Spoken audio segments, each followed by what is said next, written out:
মীর দ্রুত পায়ে দোতলা পেরিয়ে নিচতলায় নামার জন্য সিঁড়িতে পা ফেলতেই রাফিদ তার সম্মুখে হাজির হলো। মীর হোঁচট খেয়ে দাঁড়ালো। রাফিদ বলল, এত ব্যস্ত হয়ে কোথায় যাচ্ছিস? মীর রাফিদকে ঠিক করে দেখল, যেন বহু বছর পর তাদের দেখা। রাফিদকে ঠিকঠাক দেখেও মীর বলল, তুই ঠিক আছিস? আমি ঠিকঠাক তোর সামনে দাঁড়িয়ে আছি, আর তুই জিজ্ঞেস করছিস ঠিক আছি কি না? আশ্চর্য, কি হয়েছে তোর? মীর গোপনে হাঁপ ছাড়ল। ঘাড় ঘুরিয়ে বুলবুলকে দেখে। বুলবুল গাল ফুলিয়ে বলল, আমি সত্যি বলেছি, রাফিদ দাদা কোথাও বের হয়েছিল। মীর আবার ঘুরল রাফিদের দিকে। রাফিদ কপাল ভাঁজ করল। তার এই কপাল ভাঁজ করার অভ্যেসটা এসেছে আমজাদের থেকে। তিনি কপাল ভাঁজ করলে অতি সহজে তা মলিন হয় না। আমি মাস্টার বাড়ি গিয়েছিলাম, বাবা পাঠিয়েছে। ওনাদের মায়ার বিয়ের নিমন্ত্রণ করতে গিয়েছিলাম। কিছু হয়েছে? তেমন কিছু না। তোকে নিয়ে বের হতে চেয়েছিলাম, বাড়ি ভর্তি অতিথি। ভেবেছি নিরিবিলি কোথাও গিয়ে বসি। মীর মিথ্যে অনুভূতিটাকেও সত্যের মতো উপস্থাপন করল। চল। রাফিদ পথ ছেড়ে বলল, না, এখন আর ইচ্ছে করছে না। বলে একবার তাকালো বৈঠকখানার দিকে। বেশ সুন্দর করে সাজানো সব কিছু। ছোট্ট ছোট্ট বাচ্চাদের ছোটাছুটি, দল বেঁধে বসা মহিলাদের আড্ডা, তার মাঝে পান। পিকদানিতে পিক ফেলছে, আবার পান মুখে ভরছে। কেউ হাতে মিষ্টি নিয়ে একে ওকে খাওয়াচ্ছে। সোফার অন্য পাশে গোলাকার পালঙ্ক, রাজকীয়ভাবে সাজানো। পালঙ্কের মাঝে মেহেদি সাজানো। কিছু মেয়েরা একে অপরের হাতে মেহেদি লাগাচ্ছে। কারো কণ্ঠ থেকে ভেসে এলো, যার বিয়ে তার খবর নাই, আর আমরা আগেভাগেই মেহেদি লাগাচ্ছি। শব্দটি ভেসে এলো মীরের কানে। রাফিদও শুনল। সে বুলবুলকে উদ্দেশ্য করে বলল, মায়া এখনও নিচে আসেনি? না দাদা, মালকিন ডাকতে গেছিল, বলছে পরে আসবে। বলতে না বলতেই মায়াকে তার ঘর থেকে বের হয়ে নিচে আসতে দেখা গেল। পরনে লাল রঙের শাড়ি, গলায় গহনা, হাতে চুড়ি। চিকমিক করা দেহের সাথে খোলা চুলে যেন তার সৌন্দর্য গলে গলে উপচে পড়ছে। সাথে তৃষ্ণা। অন্যান্য বান্ধবীরাও আছে। গৌরী তার ডান দিকে। অবশ্য সে মেহেদি অনুষ্ঠানে থাকতে চায়নি, মায়া জোর করে রেখেছে। তার মায়ের শরীরটা আজকাল ভীষণ খারাপ। তবুও মায়া অনুরোধ করাতে তার মায়ের থেকে অনুমতি নিয়ে এসেছে কিছু সময়ের জন্য। মীর দেখল মায়াকে, নিষ্প্রভ দৃষ্টিতে তাকিয়ে রইল। কোনো অঙ্গভঙ্গির সাথেও আজ মায়াকে রাগানোর চেষ্টা করল না। রাফিদও সে পথ ছেড়ে দেয়। মায়া তাদের সামনে থেকে যেতেই একবার আর চোখে মীরকে দেখল। মীরও তাকিয়েছিল। দুজনের চোখ একই সাথে দৃষ্টি বিনিময় করল। আমজাদ চৌধুরী গ্রামের কিছু ব্যক্তিবর্গের সাথে দাঁড়িয়ে দাঁড়িয়ে কথা বলছিলেন হাসি মুখে। হঠাৎ চোখ পড়ে মায়ার দিকে।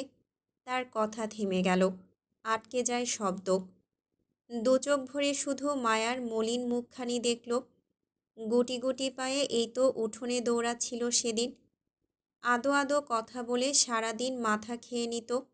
কোথাও আমজাদ রওনা হলে মায়া আগে ভাগে তৈরি হয়ে সদর দরজার সামনে দাঁড়িয়ে থাকত, আর শর্ত দিত, আজ আমাকে না নিয়ে গেলে তোমাকেও যেতে দেব না। তার সে ছোট্ট রাজকন্যা আজ অনেক বড় হয়ে গেছে। পরের বাড়ি যাওয়ার জন্য তৈরি হচ্ছে। আলাদা একটা পরিচয় তৈরির জন্য যেন আয়োজন চলছে। আমজাদের দু চোখ বেয়ে অঝোর বৃষ্টির মতো জল গড়িয়ে পড়ল। তার চোখের জল দেখলেন থমাসন। তিনি আমজাদের কাঁধে সান্ত্বনাস্বরূপ হাত রেখে বললেন, তোমাকে আজকে সান্ত্বনা দেওয়ার মতো কোনো শব্দ নেই, কিছু বলার নেই। প্রতিটা মা বাবার জন্য এই দিনগুলো খুব কষ্টের হয়, বিশেষ করে বাবাদের কাছে। শুনেছি বাবারা মেয়েদের একটু বেশি ভালোবাসে। আমার মেয়ে সন্তান নেই, তবু আমি উপলব্ধি করতে পারছি। থমাসন মৃদু হেসে থামেন।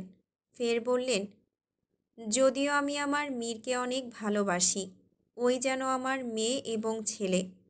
বলে একবার ঘুরে তাকালো মীরের দিকে। শালক অতিথিদের আপ্যায়নের কাজে ব্যস্ত ছিলেন। চোখ পড়ে মায়ার দিকে। আজ মায়া প্রথমবার লাল শাড়ি পরেছে। বউ বউ লাগছে। শুধু যেন ঘোমটার খামতি। হয়তো আগামী পরশু সেই বউ সাজে দেখার দিনটিও চলে আসবে। শালক ফিরে তাকালো আমজাদের দিকে। তার অভিব্যক্তি দেখছেন। মনে হচ্ছে যেন তিনি ভেঙে পড়ছেন। একই সাথে জয়ন্তন দেখছেন মায়াকে। রাফিদ ঠোঁট বাঁকিয়ে হাসল মায়ার দিকে চেয়ে। তার হাসি যেন বলতে চাইছে, সেই ছোট্ট বোনটি আজ পরের ঘরে যাওয়ার জন্য তৈরি হচ্ছে। ভালো থাকুক ও। রাফিদ আড়ালে চোখ মুছে। দোতলার রেলিংয়ের পাশে দাঁড়িয়ে আছেন কাবির। তিনি চৌধুরী বাড়ির সকলকে পরপর তাকিয়ে দেখছেন। আহির ফিরে এসেছিল সন্ধ্যার দিকে। আজ বাড়ি ফিরে সে কারো সাথে কথা অবধি বলেনি, খাওয়া দাওয়া করেনি। অরুণ খেয়েছিল।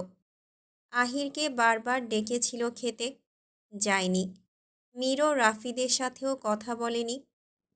রাফিদ তখন তার পিছু পিছু ঘর অবধি এসেছিল। আহিরকে চুপচাপ দেখে জিজ্ঞেস করেছিল, কি হয়েছে, কেস কত দূর? সমাধানের খুব কাছে বলেই চেয়ারে ধপ করে বসে পড়ে এক গ্লাস জল খেয়েছিল। পুনরায় বলেছিল, আমাকে একা কিছুক্ষণ ছেড়ে দে। রাফিদ তখন আহিরের ব্যবহারে বিস্ময়ে তাকিয়েছিল শুধু। দ্বিতীয়বার কোনো প্রশ্ন না করে চলে যায়। সেই সময়ের পর আহির সবেই ঘর থেকে বের হয়েছে। পরনে শার্ট প্যান্ট পাল্টে পাঞ্জাবি পায়জামা পরেছে।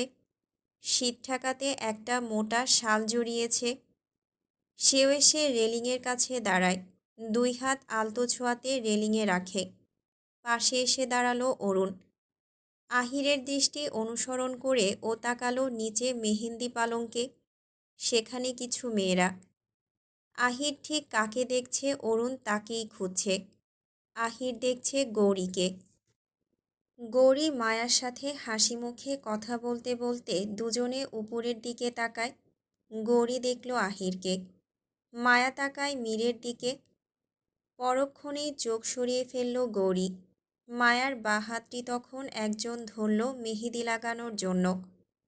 হাতের তালু থেকে নকশা শুরু করল। কাঠির সাথে মেহেদি লাগিয়ে থেমে যায় মেয়েটি। মায়াকে জিজ্ঞেস করল, আপনার হবু স্বামীর নাম কি? তার প্রথম অক্ষর থেকে একটা নকশা তৈরি করি। মায়া মীরের দিকে চেয়ে থাকায় বেখেয়ালিভাবে বলল, মীর। মেয়েটি মীরের প্রথম অক্ষর থেকে নকশা শুরু করে। পাশ থেকে মেয়েরা বলাবলি করছে, মেহেদির রং যত গাঢ় হবে স্বামী কিন্তু ততই ভালোবাসবে। বলে বলে ওরা হাসিতে মেতে উঠছে। ওদের হাসির কারণ মায়া ব্যাখ্যা করতে পারছে না। ভাবে, কিভাবে এত আনন্দ ওদের মনে? যদি আজকের দিনে আমি এভাবে হাসতে পারতাম। মনে মনে বলল আক্ষেপের সুরে, তার মুখে এতটুকু হাসি নেই। ইচ্ছে করেও ফোটাতে পারছে না। মিস সিঁড়ির সাথে গা হেলিয়ে দাঁড়িয়ে আছে। মায়া গৌরীর সাথে কথার ফাঁকে ফের তাকালো মীরের দিকে। মীর হাতের ইশারায় মায়াকে বোঝালো, হাসো, হাসলে তোমাকে সুন্দর দেখায়। মীরের ইশারায় মায়া হেসে ফেলল। ভাবতে তার কষ্ট হচ্ছে। দুদিন পর থেকে আর সে মীরকে দেখবে না, কথা হবে না। সেও হয়তো মোহিনীকে বিয়ে করে বিদেশে চলে যাবে। কষ্ট হচ্ছে। এরূপ ভাবনা মনে জাগ্রত হলেই যেন মায়া ভেঙে পড়ে। টইটুম্বুর করে জল পড়ল মায়ার চোখ থেকে। অরুণ কিছুক্ষণ পর বুঝতে পারল আহির কাকে দেখছে। মিষ্টি রঙের থ্রি পিসের উপর কালো শাল পরনের মেয়েটির দিকে। গৌরিয়াস মিষ্টি রঙের থ্রি পিস পরেছে। অরুণ আহিরের দিকে তাকিয়ে বলল, স্যার, আপনি ওই মিষ্টি মেয়েটাকে দেখছেন কেন? দেখছি না, ভাবছিলাম। কি ভাবছিলেন? আমার সাথে বলুন, আমিও ভাবি। সব ভাবনা সবার কাছে বলা যায় না। এক কাজ করো, মিষ্টি রঙের থ্রি-পিস পরা মেয়েটিকে চুপিসারে বলবে আমি ছাদে ডাকছি। বলতে পারবে এটা কোনো কাজ হলো? আমি এই যাব এই আসব। আহির ছাদে চলে গেল। বুলবুল মেয়েদের কাছে গেল। গোলাকার হয়ে ওরা মেহেদি লাগাচ্ছে। গৌরী সাজানো পালঙ্কের একটু মাঝেই বসা। জোর গলায় ডাকলে সবাই শুনবে, কিন্তু চুপিসারে বলারও কোনো পথ পাচ্ছে না অরুণ। অপেক্ষা করছে কখন গৌরী পাশে আসবে। শুধু ঘুরছে পালঙ্কের পাশে। এক পর্যায়ে গৌরী পাশে এলো। অরুণ তখন সবার নজর এড়িয়ে বলল, আপনাকে আমাদের স্যার ছাদে ডাকছেন, তাড়াতাড়ি আসুন। বলেই অরুণ সরে গেল। গৌরী একবার অরুণের দিকে, দ্বিতীয়বার মায়ার দিকে চেয়ে বলল, আমি আসছি। বলে গৌরী শালটা ভালো করে পেঁচিয়ে চলে গেল ছাদে। আজ রূপলি চাঁদ উঠেছে। তারারা ঘর বেঁধেছে দলে দলে। ছাদে মৃদু বাতাস বইছে।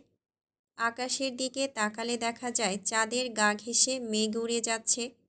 ছাদে মশাল জ্বলছে। বাল্বের আলো কোনো কারণে নেভানো। সেই ক্ষুদ্রময় সোনালি আলোতে আহিরকে দেখা গেল। ছাদের পূব পাশে দাঁড়িয়ে আছে হাত দুটো পেছনে রেখে। আজ তাকে সাদা পাঞ্জাবিতে সুন্দর দেখাচ্ছে বলে গৌরী নিশ্চিত করল। সুঠামদেহী সুশ্রী চেহারার আহির মির্জা। গত কদিন গ্রামে থেকে যেন তার গায়ের রংটা একটু কালচে হয়েছে। তাতে যেন তার সৌন্দর্য আরও বেড়ে গেল। চঞ্চলতা যেন আজ আর তাকে ছোঁয়নি। গুরুগম্ভীর মুখ নিয়ে কি যেন কি আকর্ষণ নিয়ে দেখছে। গৌরী গিয়ে তার পাশে দাঁড়ালো। আহির তার উপস্থিতি টের পেয়ে বলল, চাঁদটা সুন্দর না? হুম। একটা প্রশ্ন। একটা উত্তর শেষে দুজনেই চুপচাপ। গৌরীর বাড়ি ফেরার তাড়া, তাই উসখুস করছে। আহির তার অস্থিরতা দেখে বলল, ছুটে পালাতে চাইছো যেন? মা বাড়িতে একা আছেন, আমাকে জলদি ফিরতে হবে। যদি এত তাড়াই ছিল তবে আসলে কেন? আহিরের কণ্ঠ কিছুটা কঠিন কিছুটা নরম, দুই দিক মেলানো। গৌরী বিব্রতকর অবস্থায় পড়ল। মনে হচ্ছে যেন তাকে অপমান করা হচ্ছে। মায়া খুব করে বলেছিল তাই এসেছি। জীবনে অন্যের নয় নিজের সিদ্ধান্তকে প্রাধান্য দিতে হয়। আমি সর্বদা আমার সিদ্ধান্তকেই মূল্য দেই। আহির তার পায়ের স্থিরতা কাটালো। পায়চারি শুরু করলো গৌরীর চারপাশে। গৌরী চুপসে গেল অকারণে। সে গলা নত করে বলল, এভাবে আমার চারপাশে ঘুরছেন কেন? কেউ চলে আসবে। যা বলার জন্য ডেকেছেন তা দ্রুত বলুন। আহির থেমে গেল। গৌরীর সামনে ঝুঁকে বলল, শোনো মিস সারোয়ারি, তোমার চোখে ভয় মানায় না, মানায় তেজ রাগ। মিস সারোয়ারি শব্দটি গৌরীর চারপাশে প্রতিধ্বনিত হচ্ছে বারবার। মাথা তুলে ডাগর ডাগর চোখ দুটো ছুঁড়ে দেয় আহিরের দিকে। ঠোঁট দুটো কেঁপে উঠতে চেয়েছিল বটে। গৌরী থামিয়ে নিজেকে দমিয়ে নিল। আহির সোজা হয়ে দাঁড়ালো। ঠোঁট কুঁচকে হেসে বলল, অবাক হচ্ছ নিশ্চয়ই। তোমাদের পদবি কিভাবে জানতে পারলাম? আহির দীর্ঘ দম ছেড়ে আবার ছাদের পাশে গেল। তুমি আমার সাথে মিথ্যে কেন বলেছ? তুমি গৌরী নও, তুমি জেসিয়া সারোয়ারি। তাহলে কেন মিথ্যা পরিচয় ঘুরে বেড়াচ্ছ? গৌরী থমথমে পরিস্থিতিতে পড়ল যেন। চারপাশে কাঁটা ছড়িয়ে পড়েছে। যেদিকে দৌড় দেবে সেই বিষাক্ত কাঁটা যেন তার পায়ে বিঁধবে। তার শ্বাস প্রশ্বাস ওঠানামা করছে। আহির গৌরীর সামনে গেল। স্বাভাবিক ভঙ্গিতে বলল, শান্ত হও। তুমি আমার কাছে মিথ্যে বলেছ। আমি রাগ করিনি।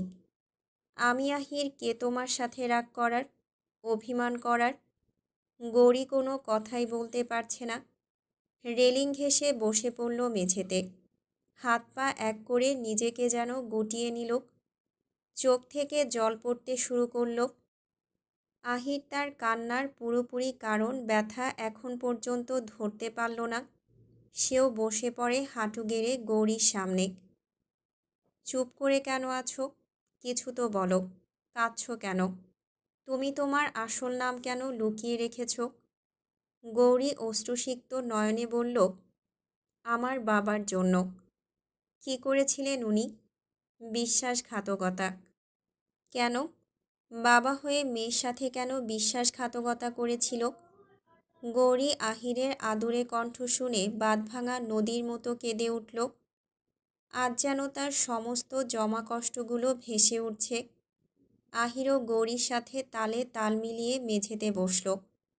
দ্বিধা নিয়ে গৌরীর হাত দুটো ধরল। এরপর বলল, নির্দ্বিধায় আমাকে সবটা বলতে পারো। আমি তোমার বিশ্বাস ভাঙব না। যে বিশ্বাস ভাঙার সেই তো ভেঙে দিয়েছিল। কে সে? আমার বাবা। খুলে বলো সব কিছু। আর তোমার বাবা মারা গিয়েছিলেন কিভাবে? আত্মহত্যা নাকি খুন? খুন হয়েছিল। কে তোমার বাবাকে মেরেছে? আমি সেই পুরনো দিনের কথা মনে করতে চাই না। কষ্ট হয়। কখনো কখনো ফেলে আসা স্মৃতিতে নাড়া দিতে হয় জেসিয়া।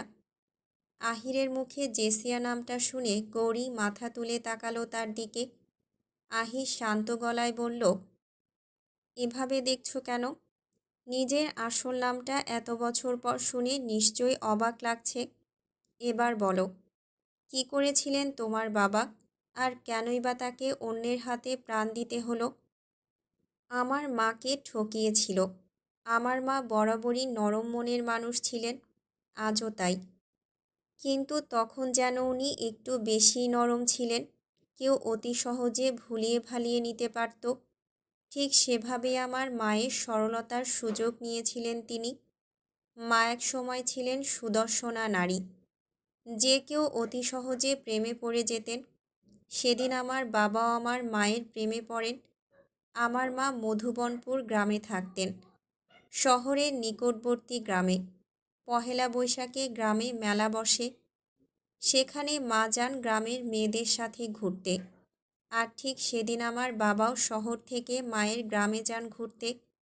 মাহাতাব সারোয়ারি পেশায় একজন ব্যবসায়ী ছিলেন, উচ্চ বংশের ছেলে। আমার মাকে দেখে সেদিন প্রেমে পড়েন উনি। মা গ্রামের মেয়ে ছিলেন বলে শহুরে কারো সাথে মিশতে অভ্যস্ত ছিলেন না। এরপরও বাবা সেদিন মায়ের সাথে কথা বলেন। গৌরী থামে সেকেন্ড কয়েকের জন্য। এরপর আবার বলল, বাবা মায়ের জন্য মধুবনপুর গ্রামে কিছুদিন থেকে যান। এক পর্যায়ে নানার কাছে বিয়ের প্রস্তাব দেন উনি। শহুরে ছেলে, তার উপর টাকাওয়ালা। নানাও রাজি হয়ে যান। বিয়ে হয় তাদের। বিয়ের প্রায়ই 1 বছর পর মা বুঝতে পারেন বাবা আর আগের মতন নেই। পরিবর্তন হয়ে গেছেন মানুষটা অনেক। এভাবে কিছুদিন চলতে থাকার পর মা বাবার বন্ধুর থেকে জানতে পারে ওনার প্রথম স্ত্রী সন্তান আছে, আর সে তাদের কাছেই ফিরে গেছেন। মানে, প্রথম স্ত্রী সন্তান থাকার পরেও আবার কেন বিয়ে করলেন তিনি? প্রথম স্ত্রীর সাথে মনোমালিন্য হয়েছিল, তার উপর জিদ করে আরেকজনকে বিয়ে করে প্রতিশোধ নিলেন। আর সেই অন্যজন আমার মা। এরপর ঘুরে ফিরে আমার বাবা চলে গেলেন আমার মাকে ফেলে। আর ঠিক সেই সময়ে আমি মায়ের গর্ভে ছিলাম। বাবার দেওয়া কিছু গহনা ছিল, সেইগুলো বিক্রি করেই মা চলছিলেন। যতদিন না আমি পৃথিবীতে এসেছি ততদিন অবধি মা খুব কষ্ট করেছিলেন। এরপর আমি দুনিয়াতে আসার পর অন্যের বাসায় কাজ করা শুরু করে। ধীরে ধীরে আমিও বড় হতে লাগলাম। মা আমাকে শহরের একটা ছোটোখাটো স্কুলে ভর্তি করেন। কিন্তু এরপর আর শহরে থাকা সম্ভব হয়নি। চলে আসি আলিমনগর। নানার বাড়ি ফিরে গেলে হয়তো নানান কথা শুনতে হতো মাকে। মার কলঙ্কের বোঝা সইতে রাজি ছিলেন না। তোমার এত সুন্দর নামটা কে রাখে? বাবা। বিয়ের পর মাকে বলেছিলেন তোমার মেয়ে হলে এই নাম রাখব। আমি ওনাকে ঘৃণা করি, তাই ওনার নাম পদবি ব্যবহার করি না। লোভ। কোনো নারীকে টাকার কাছে নয়, বরং একজন সৎপুরুষের হাতে তুলে দিতে হয়, যে তাকে ভাত কাপড়ে কষ্ট দিলেও বেইমানি করে অন্তরে দাগ লাগাবে না। বলল আহির। গৌরীর হাত দুটো ছেড়ে দিল। আচ্ছা, তোমার বাবাকে খুন কে করেছে? আর তুমি তোমার আসল নাম পরিচয় লুকিয়ে রাখতে কেন? লোকের প্রশ্নের ভয়। দ্বিতীয় প্রশ্নের উত্তর কিন্তু মেলেনি। আমার বাবার জন্য মা রোগে ভুগছেন। হয়তো তার জীবনের শেষ ঘন্টা বাজছে। আজকের এই করুণ দশার জন্য বাবাই দায়ী। থেমে আবার বলল, কথায় আছে না, অসৎ কর্মের ফল এবং কাউকে ঠকানোর ফল একদিন পেতে হয়। তেমনি আমার বাবাও পেয়েছিলেন। ওনার প্রথম স্ত্রী ওনাকে ছেড়ে চলে যান। এরপর তার সন্তানেরা জোর করে সমস্ত সম্পত্তি ওনার থেকে লিখিয়ে নেন। রাস্তার ফকির বানিয়ে দিয়েছিল। টাকার বেশ অহংকার ছিল। সময়ে সেটাও শেষ হয়ে যায়। সব কিছু হারিয়ে উনি ফিরে এসেছিলেন আমাদের কাছে। মায়ের কাছে ক্ষমা চেয়েছিলেন, কিন্তু মায়ের তীব্র ঘৃণা পারেনি তাকে ক্ষমা করতে। বাড়ির সামনে পড়ে থাকতেন। মা কথা বলতেন না, আমিও না। এভাবে একদিন মদ খেয়ে বাড়ি ফেরে মায়ের সাথে যা তা ব্যবহার করে, সেদিন আর আমি সহ্য করতে পারিনি। ওনার মাথায় ইট দিয়ে আঘাত করেছিলাম। উনি তখনই মারা যান। আমিও বুঝে উঠতে পারিনি সে মারা যাবেন।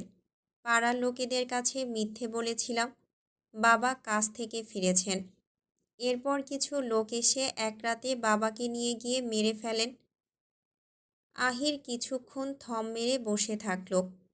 দমকা হওয়াতে তার স্তব্ধতা ভেঙে যায়।